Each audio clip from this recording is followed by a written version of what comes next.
Bonjour mes chers élèves, en continuant de parler de tableur, dans cette vidéo, on va entamer un nouveau chapitre concernant la notion de formule. Mais avant de commencer, on va voir une petite activité.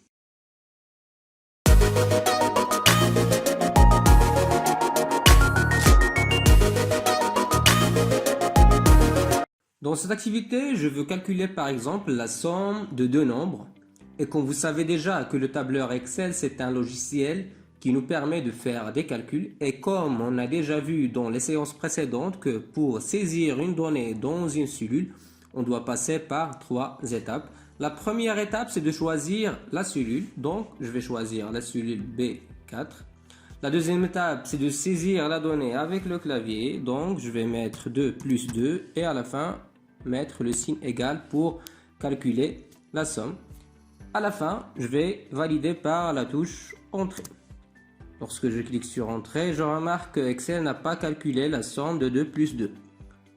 C'est quoi le problème? Le problème, c'est très simple. Pour le résoudre, je vais changer tout simplement l'emplacement ou la place du signe égal et je vais la mettre au début. Donc, premièrement, je vais mettre égal 2 plus 2.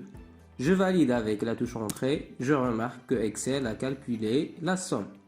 Donc, dans cette leçon, on va expliquer c'est quoi cette expression qui commence toujours avec le signe égal.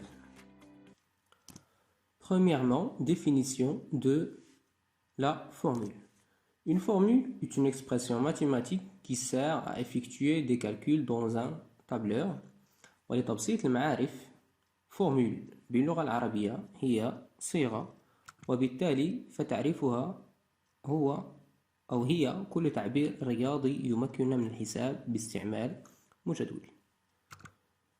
Deuxièmement, on va voir les éléments principaux d'une formule. Une formule est composée des deux éléments suivants. Le premier élément, ce sont les opérateurs أو باللغة العربية رموز العمليات الرياضية عملية الجمع الطرح الضرب والقسمة l'addition, la soustraction, la multiplication et la division. Le deuxième élément, les opérandes أو باللغة العربية العوامل, ils peuvent être des nombres ou des adresses de cellules telles que B12, A1, 15, etc. يمكن القول أن هذه العوامل يمكن أن تكون عبارة عن أرقام أو قيم عددية أو يمكن أن تكون عناوين للخلايا. À la fin, on peut dire qu'une formule commence toujours par le signe égal. دائما الصيغة تبتدئ بالرمز يساوي. On a deux expressions où on peut dire deux formules. La formule se compose de quoi? La première chose, on a l'opérateur. Par exemple, dans le premier exemple, c'est l'opérateur plus. Dans le deuxième, c'est l'opérateur de multiplication. Le deuxième élément, ce sont les opérandes. Les opérandes, elles peuvent être des valeurs, comme ils peuvent être des adresses de cellules. Ces deux écritures-là s'appellent une formule. La formule en français باللغة العربية هي صيغة هي كل كتابة تبتدئ بالرمز يساوي وتتكون من عنصرين. أول عنصر هو رمز العملية الرياضية والعنصر الثاني هي العوامل إذا كانت لدينا عمليات الضرب والقسمة والحدود أو الحد الأول والحد الثاني إذا كانت لدينا عملية الطرح أو عملية الجمع.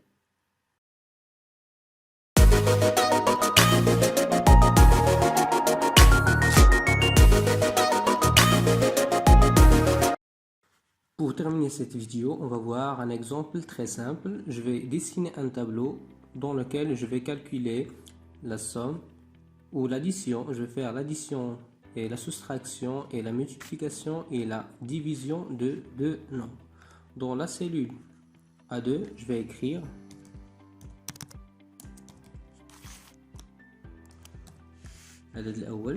dans la cellule B2, je vais écrire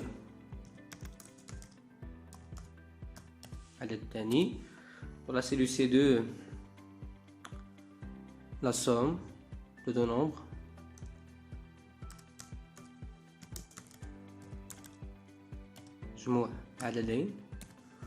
dans D2 la soustraction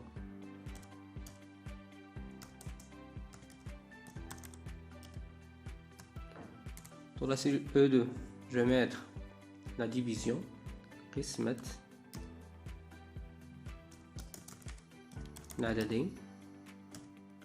et dans la cellule F2 je vais mettre la multiplication de ces deux nombres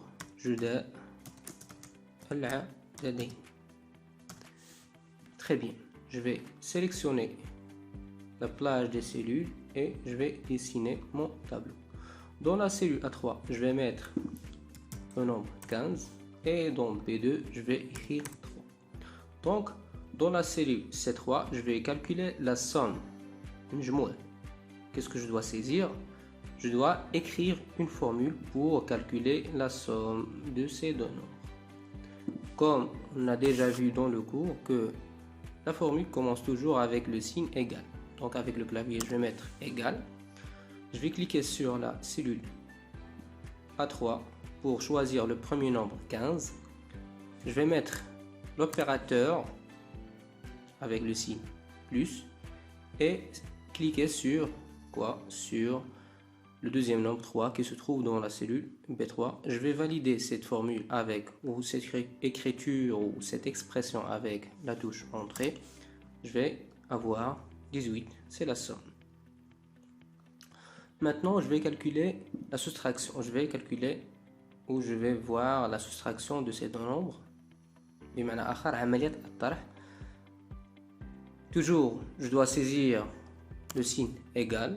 دائما نكتب الرمز يساوي من أجل الحساب. نختار الخلية الأولى التي تحتوي على الرقم أو العدد الأول 15. رمز عملية الطرح الذي هو ناقص. ثم نختار العدد الثاني 3. نضغط على Entrée ونحصل على 12. Maintenant pour calculer la division قسمة العددين. Toujours, je vais commencer par le signe égal. Je vais choisir le premier nombre 15 qui se trouve dans la cellule A3. Mettre le signe de division. Choisir le deuxième nombre. Valider par la touche entrée, je vais trouver 5. Et à la fin, je vais calculer la multiplication de ces deux nombres. Donc, toujours le signe égal au début. Le premier nombre c'est 15, le signe ou l'opérateur de multiplication et le deuxième nombre 3. Je valide avec entrée, je vais trouver 45